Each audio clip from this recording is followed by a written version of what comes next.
Assalamualaikum warahmatullahi wabarakatuh.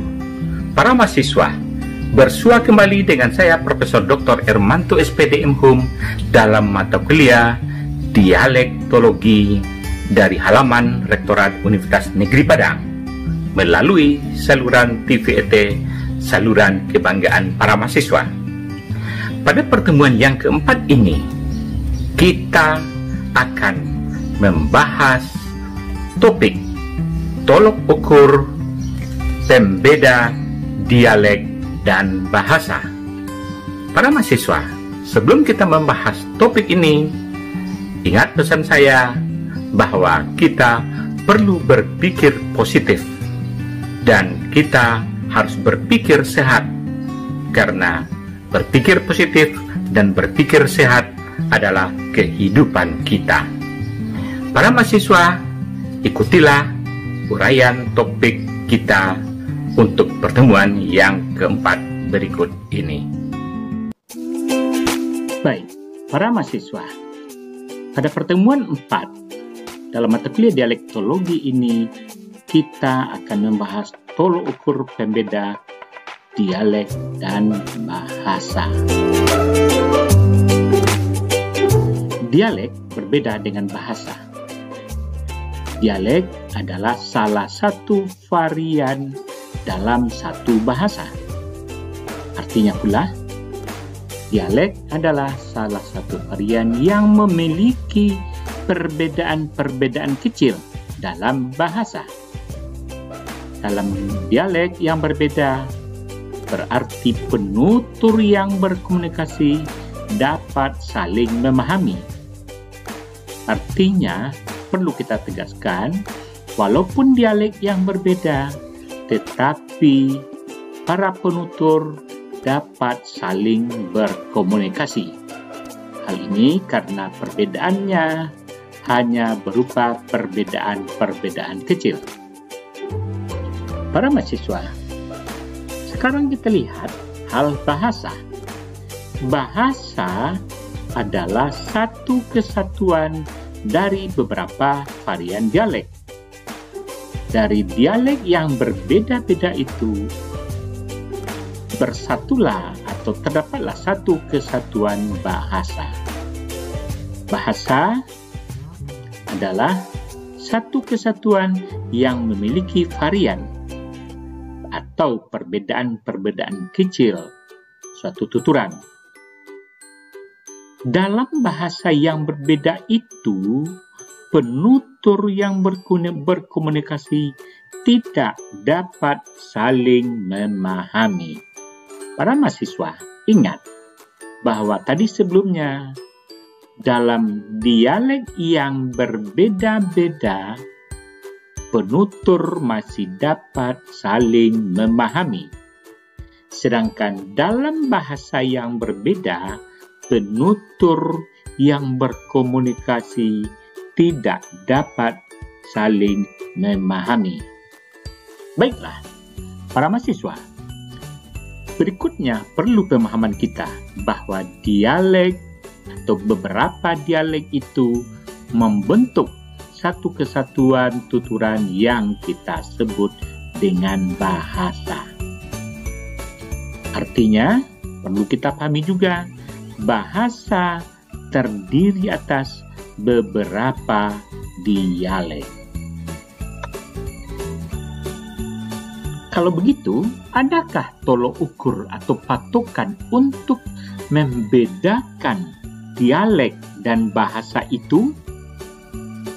Para mahasiswa, pada kesempatan ini kita akan membahas 8 tolok ukur atau patokan untuk membedakan dialek dan bahasa. Faktor yang pertama adalah faktor saling memahami. Kemudian faktor yang kedua adalah faktor wilayah angkatan bersenjata. Faktor yang ketiga adalah faktor sikap penutur. Faktor yang keempat adalah faktor geografis. Faktor yang kelima adalah faktor politis. Faktor yang keenam adalah faktor historis, sejarah. Faktor yang ketujuh adalah faktor budaya. Dan faktor yang kedelapan adalah faktor otonomi. Kedelapan faktor pembeda dialek dan bahasa akan kita jelaskan berikut ini. Para mahasiswa, faktor pertama adalah faktor saling memahami sebagai tolok ukur pembeda dialek dan bahasa. Faktor saling memahami adalah faktor yang paling mudah digunakan untuk menentukan suatu isolek berstatus sebagai dialek ataukah berstatus sebagai bahasa.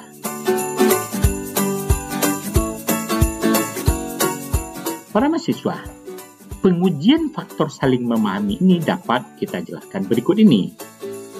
Jika antar penutur berkomunikasi dan terjadi saling memahami, saling paham, atau tinggi tingkat saling pahamnya, maka penutur menggunakan dialek yang sama atau penutur dalam dialek yang berbeda tapi dalam satu bahasa yang sama. Jadi, jika antar penutur dari suatu isolek dapat saling paham, dimungkinkan dia berada pada dialek yang sama atau dialek yang berbeda namun dalam satu bahasa yang sama. Dengan demikian pula, jika antar penutur berkomunikasi tidak terjadi saling paham atau saling memahami atau rendah tingkat saling pahamnya, maka dapat dinyatakan bahwa penutur menggunakan bahasa yang berbeda.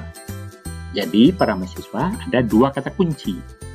Jika antar penutur saling paham atau tinggi tingkat saling pahamnya, dimungkinkan mereka berada dalam satu dialek yang sama atau dialek yang berbeda tetapi dalam satu bahasa yang sama.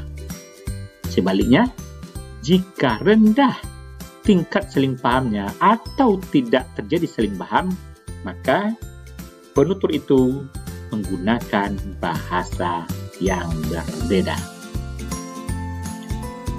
Para mahasiswa, beberapa kasus pengujian faktor saling memahami ini dapat kita jelaskan.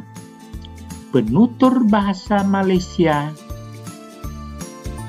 penutur bahasa Indonesia, penutur bahasa Brunei ternyata dapat berkomunikasi dengan tingkat saling paham yang cukup tinggi. Lalu pertanyaannya, apakah bahasa yang berbeda atau hanya dialek yang berbeda antar penutur dari Malaysia, Indonesia, dan Brunei tersebut? Berikut kita jelaskan. Para mahasiswa, karena penutur bahasa Malaysia, penutur bahasa Indonesia, penutur bahasa Brunei dapat berkomunikasi dengan tingkat saling paham yang tinggi, maka dari segi faktor ini dapat dinyatakan bahasa Malaysia, bahasa Indonesia, bahasa Brunei adalah dialek yang berbeda dalam bahasa yang sama. Artinya, ketiganya adalah satu bahasa yang sama dengan dialek yang berbeda dilihat dari faktor saling memahami ini. Para mahasiswa, kenapa isolek Malaysia, isolek Indonesia, isolek Brunei lazim disebut sebagai bahasa yang berbeda? Hal ini dapat dijelaskan bahwa penggunaan bahasa yang berbeda tersebut ditentukan oleh faktor politis atau negara atau faktor lainnya, bukan dari segi faktor saling memahami ini. Lalu, bagaimana dengan kasus orang Amerika dan orang Indonesia yang berbeda bahasa bisa saling paham? Dalam kasus ini, bisa saling paham karena kedua penutur sama-sama menguasai dua bahasa yang sama, yakni menguasai bahasa Indonesia dan menguasai bahasa Inggris. Para mahasiswa, sekarang kita masuk kepada faktor yang kedua, yakni faktor wilayah angkatan bersenjata yang juga dilihat sebagai tolok ukur pembeda dialek dan bahasa. Dialek dan bahasa ada pula yang ditentukan berdasarkan faktor wilayah angkatan bersenjata. Namun, faktor wilayah angkatan bersenjata tidak pula sepenuhnya benar. Pengujian faktor wilayah angkatan bersenjata ini dapat dijelaskan. Jika suatu daerah memiliki angkatan bersenjata, maka dapat dinyatakan tuturan di wilayah itu adalah sebagai suatu bahasa. Dicontohkan dalam beberapa sumber, bahasa Indonesia, bahasa Malaysia, bahasa Jerman, bahasa Belanda, bahasa Brunei, dan lain-lain dinyatakan karena wilayah itu memiliki angkatan bersenjata.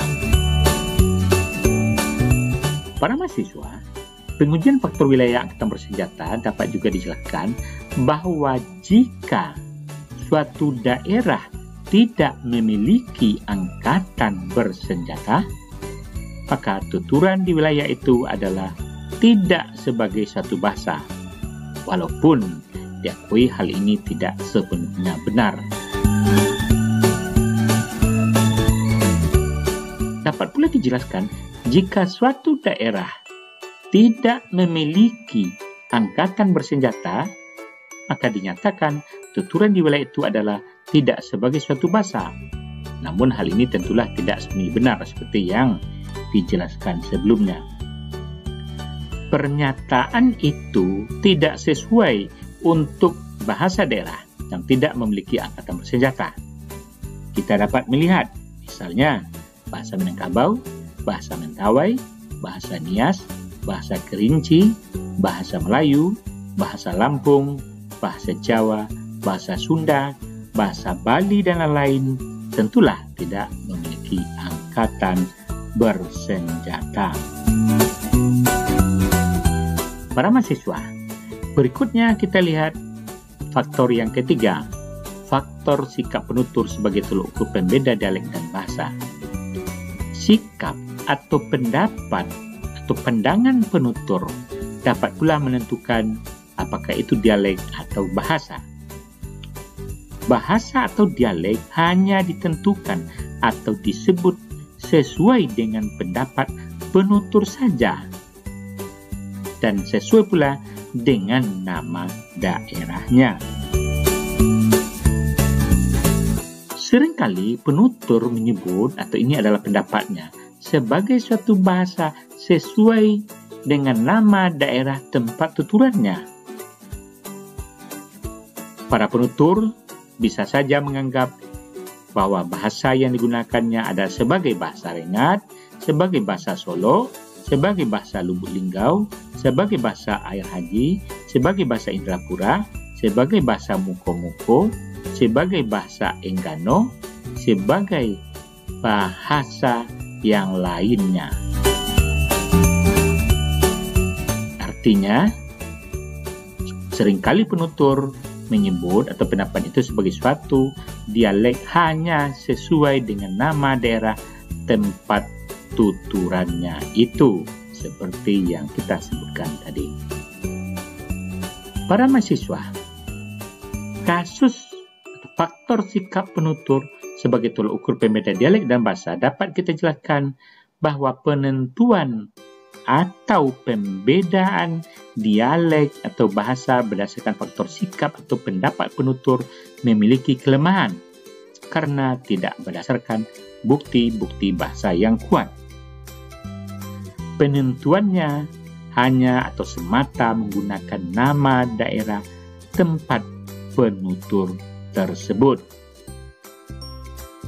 Jika digunakan sikap penutur atau pendapat penutur ini, maka jumlah bahasa di setiap wilayah atau provinsi, kabupaten, kecamatan akan puluhan atau ratusan jumlahnya. Padahal itu bukanlah dapat dinyatakan sebagai bahasa atau sebagai suatu dialek, karena hanya disebut berdasarkan pendapat penutur saja. Para mahasiswa, demikianlah uraian bahasan kita pada pertemuan yang keempat ini tentang tolok ukur pembeda dialek dan bahasa. Saya harapkan Anda dapat memperkaya bahasan ini dengan sumber-sumber lainnya.